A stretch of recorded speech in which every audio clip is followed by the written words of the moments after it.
de Julie et Julia que j'ai rencontrées à Nantes.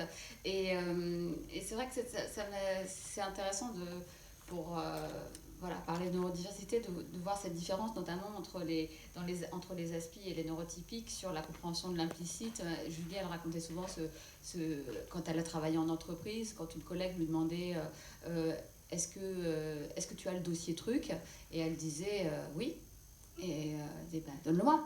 Et elle me dit oui, alors j'ai fini par comprendre qu'effectivement quand une personne neurotypique vous demande est-ce que tu as le dossier truc, ça veut dire donne-moi le dossier truc. Mais d'un certain point de vue, les neurotypiques sont quand même des gens très bizarres qui se vexent pour des choses que vous n'avez pas dit et qui vous demandent de répondre à une question directement alors que c'est pas vraiment la question que vous avez posée. Et c'est vrai que c'est assez tordu quand on y réfléchit. Donc comme les personnes neurotypiques le font naturellement et qu'elles sont, voilà, c'est la majorité, c'est comme ça qu'on fonctionne. Mais pour voilà, bien, je trouve, comprendre à quel point ça peut être, ça peut être particulier.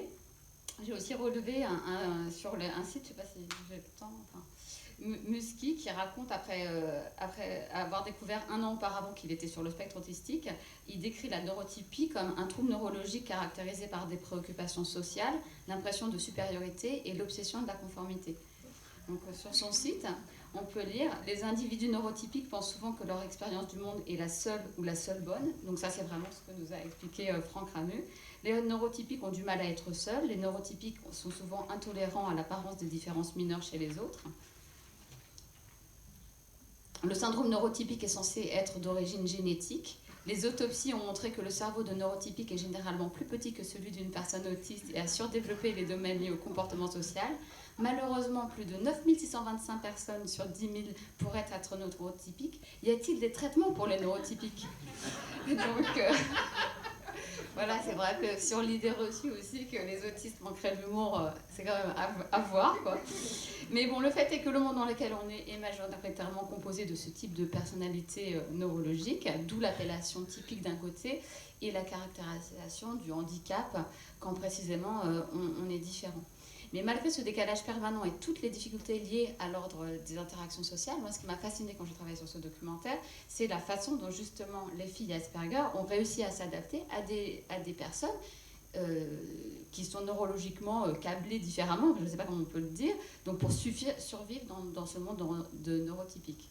Et donc moi, je trouvais ça super courageux, je dis vraiment bravo, enfin, c'est vraiment elles qui nous apprennent avec la neurodiversité comment on pourrait être de façon plus tolérante à d'autres formes d'être au monde.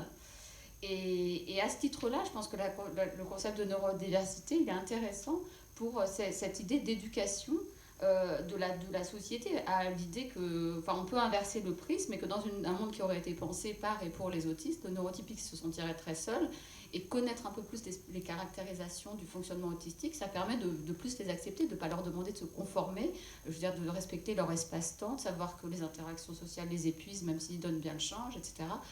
Juste pour pouvoir être ensemble, comme on le ferait avec voilà, différents types de façons d'être. Après, j'ai aussi remarqué en travaillant et en discutant avec des familles qu'il y avait quelques écueils à cette idée de la neurodiversité. Je ne sais pas si on a le temps voilà, mais... pas trop. Pas trop, donc voilà, bon, on pourra en discuter avec les questions. Mais... Voilà. Et donc peut-être je vais laisser la parole à... Eh bien, on va passer à notre invité suivant, du coup, qui est Joseph Chovanec, qui est donc philosophe et écrivain français, docteur en philosophie et en sciences sociales, diplômé à l'EHESS. Il est hyper polyglotte puisqu'il parle 7 langues, dont l'hébreu, qui a une chronique sur Europe 1 qui s'appelle Voyage en Autistan, qui est extrêmement intéressante si vous ne l'avez jamais écouté. Et il est auteur de 4 ouvrages et porte-parole de l'association Asperger Amitié. Et je pense que je vais maintenant lui laisser la parole. Merci beaucoup d'avoir bien voulu m'inviter. Mais comme je passe mon temps à parler, je pense que peut-être nos amis d'Asperger Amitié voudraient aussi nous dire des choses, non? Je ne sais pas parce que je rabâche toujours les mêmes choses, mais eux ils ont des choses nouvelles à nous dire, je ne sais pas. Voilà. En tout cas, merci. Je pense qu'en effet, il y a une question majeure qui est celle de la différence humaine à prendre en considération. Parce que peut-être que je vous parle en tant que personne un peu vieillissante. Disons que j'appartiens à une génération qui a encore connu la psychiatrie lourde à base de toutes sortes de produits, etc. Donc ma vision du monde est peut-être quelque peu pessimiste. Mais je constate néanmoins que nous vivons dans une société occidentale qui est particulièrement réticente à accepter l'existence d'autres formes de fonctionnement. L'un des cas assez typiques en la matière, c'est la trisomie 21. Donc, les personnes trisomiques 21 sont éliminées à 97%. Donc, je m'étais intéressé à la dératisation, par exemple. Quand on fait de la dératisation, on n'atteint pas les 97%. Et je pense qu'en matière d'autisme, ce qui a fait, si j'ose dire, la chance des gens autistes, c'est qu'il n'y a pas de test de dépistage génétique fonctionnel. Sinon, je pense que les gens autistes auraient suivi, du moins dans les pays avancés humanistes, le chemin des personnes trisomiques. Ce qui, d'une certaine façon, est assez intéressant parce que, au fond, comme le faisait remarquer une amie autiste, les seuls enfants qui ne se moquent jamais des enfants autistes, ce sont les enfants trisomiques. Voyez. Donc, bon, ensuite, les choses ne sont pas à ce niveau-là pour le moment. Actuellement, la question, c'est plutôt qu'est-ce que deviennent les personnes autistes adultes ou grands adultes. Je veux dire les personnes non sexy. À partir d'un certain âge, que sais-je, on n'est plus considéré comme sexy. Et du coup, lorsqu'il est question de l'autisme, il n'est jamais question de ces personnes-là. Par exemple, des personnes seniors autistes, vous n'en entendrez strictement jamais parler. Et il est absolument, quasiment impossible de réussir à motiver des associations pour qu'elles mettent en avant lors de colloques, par exemple, de personnes seniors porteuses d'autisme. Alors, de quoi est faite la vie des personnes adultes non sexy, donc, qui n'ont plus leurs parents derrière, etc.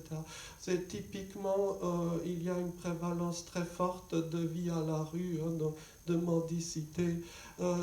Sachant que la mendicité, quand on est autiste, est souvent très dure parce qu'on n'a pas les trucs et astuces pour savoir comment mendier de la nourriture. Donc, il faudrait un coaching à la mendicité. J'ai quelques amis qui essayent de le faire, mais ce n'est pas évident.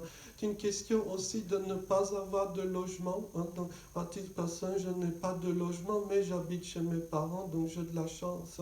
Mais typiquement, d'un certain âge, les personnes autistes perdent leur logement. Donc, il y a aussi une question, je dirais, d'espérance de vie qui est significativement plus courte. Alors, l'autisme en tant que tel ne tue pas, mais je dirais l'exclusion dont on est victime tue. Ensuite, on n'a aucun chiffre en France, donc c'est bien pratique, mais on peut prendre quand même des chiffres anglais qui indiquent très clairement cette espérance de vie plus courte. Le fait aussi que beaucoup de médecins refusent de soigner des gens autistes, dentistes et compagnie, c'est aussi une difficulté significative. Et puis aussi, il y a la question des dépressions très fréquentes chez les gens autistes, la question des suicides. J'ai perdu beaucoup d'amis autistes, soit par suicide, soit par mort inexplicable à 19 ans, etc. Donc, ce sont véritablement toutes ces questions-là, cette impensée de l'autisme que j'essaye au moins un petit peu d'esquisser. Et si je peux me permettre un dernier petit mot, donc en effet, j'ai le très douteux honneur, si j'ose dire, qui est en fait très triste quand on y songe, d'être quasiment la seule personne handicapée de France embauchée de façon visible dans un média, avec Philippe Croison, mon ami Philippe. Donc je pense que cela pose un certain nombre de questions majeures. Et je suis certain que les progrès en la matière, de la connaissance de la biodiversité humaine, devront passer par une présence meilleure, une présence directe et effective de la différence référence donc dans les médias. Et malheureusement, on en est encore loin. Hein. Je ne nommerai personne, mais je connais des présentatrices télé, trentenaires, qui sont virées de leur télé parce qu'on lui dit « vous avez déjà des rides hein. ». Donc cette normalité est extrêmement forte et je ne suis pas sûr que qui que ce soit y gagne dans cette société normative, parce qu'au fond, qui est vraiment normal hein, ça, c'est une grande question, hein, donc j'ignore la réponse. Merci.